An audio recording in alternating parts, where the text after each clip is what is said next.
And we're now joined by Warwick University's very own Brexit mutineer. Is that Is that the official title now? Yeah, I think so. So Steve Kettell's with us. Hello. Thank you for joining us. So you made headlines. It went a bit viral on Twitter. I saw it first on Facebook, just from like someone that I knew. And then next time I saw it, it was being tweeted by a Guardian football journalist and had like 10,000 retweets. Yeah, it went a bit mad. Yeah, it did. It wasn't my intention, by the way. Yeah. So talk us. So it all came out about universities, and then you decided you wanted your name in the Daily Mail as well. Well, no, really, it wasn't.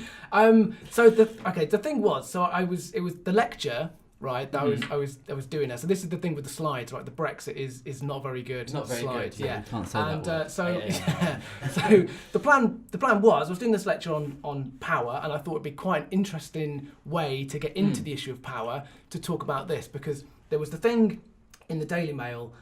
Which was about our Ramona universities, and they were trying to get people, if they suspected their lecturers of saying horrible things about Brexit, then they should report them to the Daily Mail, and this was their sort of thing, like, the whole kind of the communist style, ironically, grass people up. And so I thought that was sort of really horrible, but also, and this was actually the weird thing about it was that the photograph of the slides went out as if I was kind of making a big anti-Brexit point, right? Yeah. Which I sort of was in a way, but that wasn't the main thing that I was talking about. The main issue was that the whole thing about the Daily Mail was basically very kind of insulting to people like you, because the very idea that I will stand there and tell you what to think, and your kind of tiny brains kind of like ridiculing all the best universities in the country. Yeah, these kids are stupid. Exactly. They'll believe anything. Right. So it's highly insulting, right, to you, and also I don't know any lecturers who would even, like, assuming that even we could, which obviously we can't,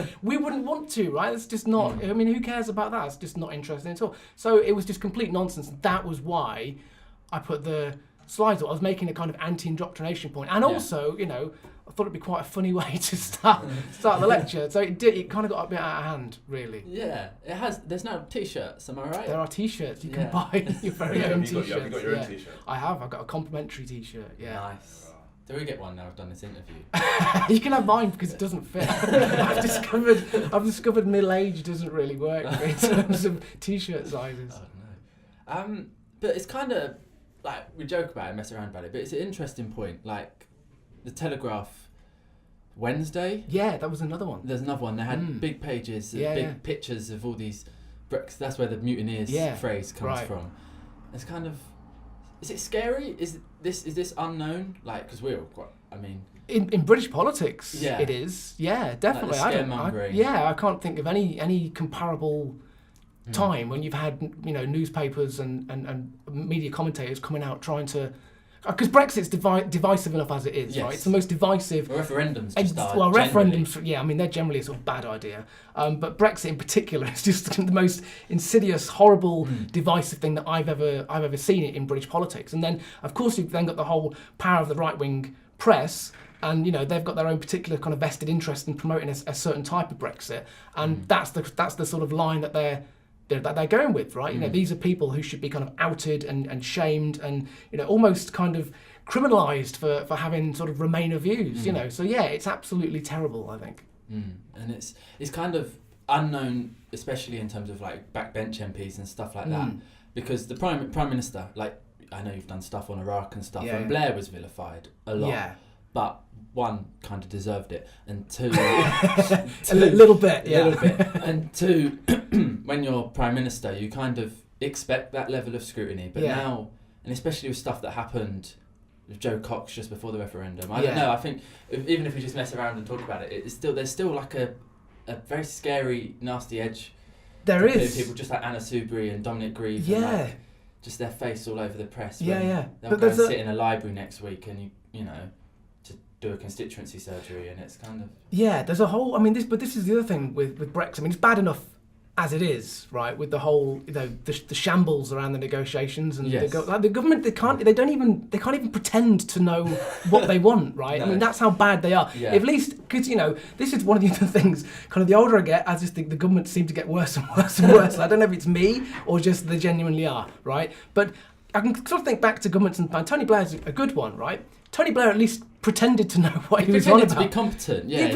Yeah, exactly. He was in some ways, him and Campbell and right. Brown. Yeah, sure, right. But you knew they were lying. Yeah. At least they were competent liars, right? Yeah. But this lot can't even pretend to know what they're doing, right? Yeah. So there is that, the whole kind of just absolute shambles of it. But it has also, the whole Brexit thing unleashed a sort of very nasty edge in British society, and it has sort of pit friends against each other and families against each other, and it has brought out all this. And so there is that, but then at the same time there is a very kind of nasty element in British society, with the whole sort of racism thing. Yes. And also I was talking about this, the other day as well. There's a whole series of issues around misogyny that have come out about it, and it seems to have given a certain element in society, a free license now to say what they've been really thinking all along. Exactly, yeah. It's just really horrible. Yeah, no, just all sort of bottled up. This was supposed to be a cheerful show. It was. We just sort of depressed ourselves. Ollie Steve Hate Politics. Yeah, that was. So why do you hate politics? Why is it called that? We don't. I'm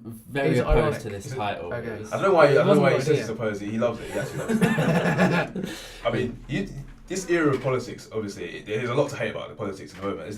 Have you ever seen an era like this? No, never ever. No, it's completely unknown. Did you see any of it coming, like Brexit, Trump? Oh no, but this is the uselessness of my profession. we can't even predict what happened in the past, right? So we can't even tell you why people voted for Trump or why they voted for Brexit. Nobody really knows, right? There's various theories around it, of course, but the very idea that political science is some kind of predictive science is just nonsense. And I got all of this wrong completely. I got Trump wrong, got the referendum wrong, got the last 2 general elections wrong, got the presidential election wrong. I've given up making predictions. Never ever again.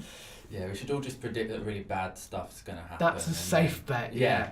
And then we'll either be right or hopefully or not surprised. Yeah. Are there any? We talk about how bad stuff is. Are there any benefits to Brexit? I mean, the referendum divisive, bad. Yeah. Is there anything that we can look at? No, nothing. I don't think so. But nothing at all. No, there's not a. I mean, there are. Okay, so there are. You can look at it and go. There's a couple of arguments maybe you could kind of make for Brexit, right? So I'm sort of fairly left wing. There's a left wing case. The Tony for it. Benn kind of. Exactly. Yeah. I mean, I don't sort of buy that necessarily, but it's a credible, plausible argument, right? Yeah, it's there. And also, the way the EU has been about Greece, that was sort of horrible. Agreed, the way they handled that. The Catalonia thing is a bit. The people on the left, I think, it's a bit strange because you want to sort of instinctively side with the underdog, right? And then there's the EU won't recognise Catalonia, and there's a kind of thing there. But on the other side of it, nationalism is a really horrible thing as well. Yes. So I feel kind of very ambivalent about the Catalonia. And it's nationalism led by rich millionaires. Exactly. Yeah. It is. It's like I kind of want you to go your own way, but also not. So that's a sort of strange one. So you can make these arguments for Brexit, but then really, once you kind of pile them up, right? If you did the for and against, there's literally nothing good about it whatsoever. Yeah. No. It's just chaos. And right, we had an argument on air the other week because I said there was a 30% chance that it won't happen. Right. Or at least in the form Brexit? Brexit's definitely There's still a surprise on his face, but Brexit's definitely... You think it's definitely happening? Definitely happening. I think 100%. No matter how bad or good it happens, they're going to get it through. I think they've got that obligation, the mandate that the people wanted. I think that they'll just push it no matter how chaotic it is. Well, 52% is not really a mandate though, is it? No. It's a bigger mandate than 48%. But that's the thing though, isn't it? It's like nobody was asked what kind of Brexit they wanted.